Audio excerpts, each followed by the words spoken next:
Michael Jackson once confessed a truth that sent shockwaves through millions watching around the world. "He frightened me so much I would get sick." These weren't the words of a troubled child talking about a bully or a celebrity describing a stalker. They were Michael's words about his own father, Joseph "Joe" Jackson. And when Joe was confronted with that confession during an interview years later, his reply was sharp, cold, and unforgettable. If he did regurgitate, he regurgitated all the way to the bank. In those two conflicting statements lies the heart of one of the most debated family stories in modern history. Was Joe Jackson the stern but heroic patriarch who lifted his family out of poverty and gave the world Michael Jackson? Or was he an abusive tyrant who left scars no stage could ever heal? To answer that question, we need to rewind decades, trace the path of a man shaped by hardship, and follow the boy who lived in both awe and terror of him. The story begins in Gary, Indiana. In the 1950s and 60s, Gary wasn't a place of dreams. It was a place of survival. Steel mills dominated the skyline, pumping smoke into the air while families struggled in cramped houses. Poverty was rampant. Gangs prowled the streets and the odds for young black men were stacked heavily against them. Joe Jackson grew up in this crucible. He boxed to learn discipline, but it was welding that paid the bills. He spent long days in the mills, then picked up extra jobs at night. When he married Catherine and started a family, the burden grew heavier. 9 children meant mouths to feed, bodies to clothe, and futures to secure. Joe wasn't a man of tenderness.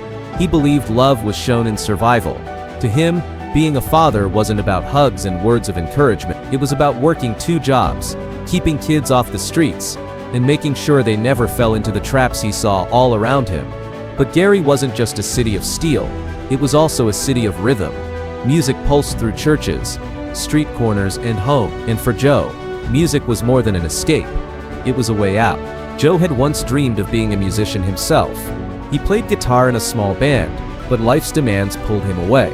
Still, he clung to instruments, stacking them inside the Jackson home even when money was scarce. Catherine sometimes scolded him. Why spend money on guitars and amps when the children needed clothes? But Joe saw beyond the moment. To him, instruments were investments. One day, Tito, one of the older boys, strummed Joe's guitar in secret.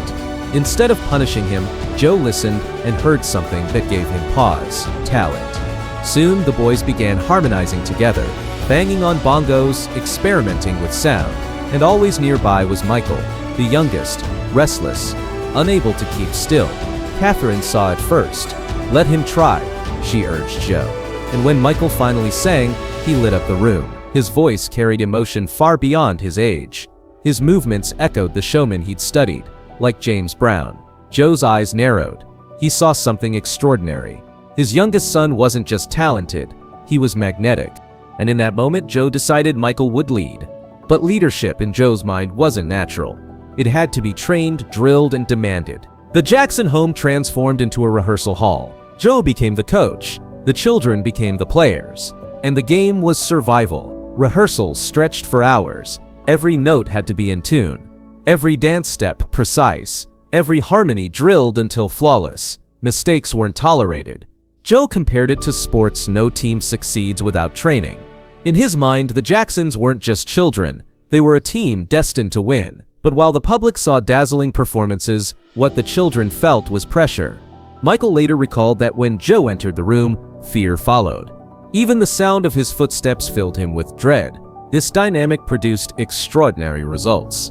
The Jackson 5 won talent shows, dazzled crowds, and leapt from Gary's streets to the Apollo Theater in New York. Audiences were enthralled by the boy with the golden voice and electrifying moves.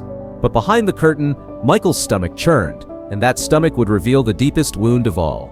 In 1993, during a now legendary interview with Oprah Winfrey, Michael finally shared the truth. With a quiet voice, he admitted, "He frightened me so much, I would regurgitate." The world was stunned. Here was the biggest entertainer alive, confessing that his greatest fear wasn't the pressure of stadiums, cameras, or fame. It was his father. Joe denied it. On Larry King Live, he dismissed Michael's words. If he did regurgitate, he regurgitated all the way to the bank. He insisted he had never abused his children, only disciplined them. There's no such thing as beating a kid. You punish them, and they'll remember not to do it again. But Michael's trembling voice and haunted eyes told another story. Fear wasn't just discipline, it was trauma. His body reacted in ways he couldn't control. The very sight of his father made him sick, and if fear defined Michael's relationship with Joe, the loss of something else defined his childhood. "I never had a childhood," Michael told Martin Bashir in the 2003 documentary Living with Michael Jackson. His words were filled with sorrow. While other children played outside, had friends, and went to birthday parties, Michael rehearsed, recorded, and performed. His life was a carousel of obligations. Studios, tours, interviews, photo sessions. It was always something to do, he recalled. Joe rejected this view. He claimed Michael had plenty of childhood, playing with his siblings every day. The difference was that Michael wasn't allowed to mix with the neighborhood kids, many of whom ended up in gangs or in prison. To Joe, this was protection, not deprivation. But for Michael, the absence of freedom was devastating. Childhood wasn't just about safety, it was about innocence, wonder, and exploration. He longed for what others took for granted: slumber parties, best friends, carefree afternoons. Later, he tried to recreate it. Neverland Ranch wasn't just a mansion. It was a desperate attempt to reclaim the joy he never experienced. But even in Neverland, surrounded by carousels and laughter, the shadows of his father lingered. One detail captured the cold distance between father and son.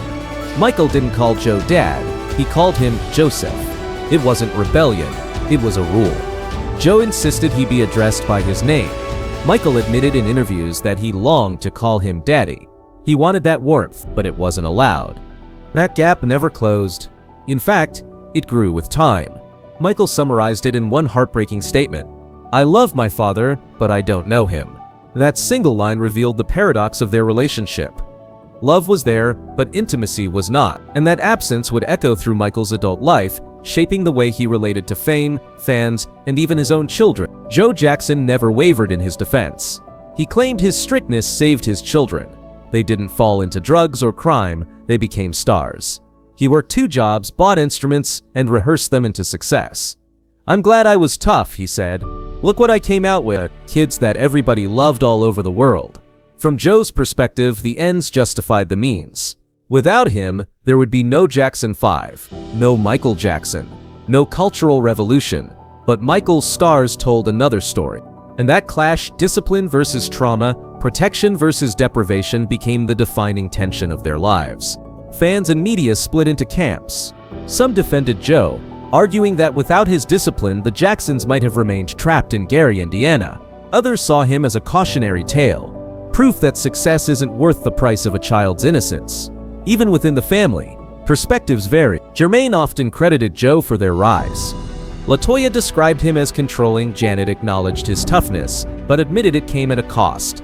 The debate spilled into tabloids, interviews, and documentaries, each new revelation deepening the mystery of who Joe Jackson really was. But through it all, one truth remained: Michael's brilliance was undeniable. The question was whether it was forged by Joe or in spite of him. Michael became the king of pop. He moonwalked across stages, shattered records, and defined an era. But behind the dazzling performances was a man haunted by the echoes of childhood. The perfection audiences adored came from discipline, but the pain Michael carried came from the same place. He was both the product of Joe Jackson's vision and the victim of it. And so we're left with a contradiction: the father who built a legend and the son who never stopped longing for love without fear. The story of Joe and Michael Jackson is more than a family drama. It's a parable about greatness, sacrifice, and the invisible scars left behind by ambition.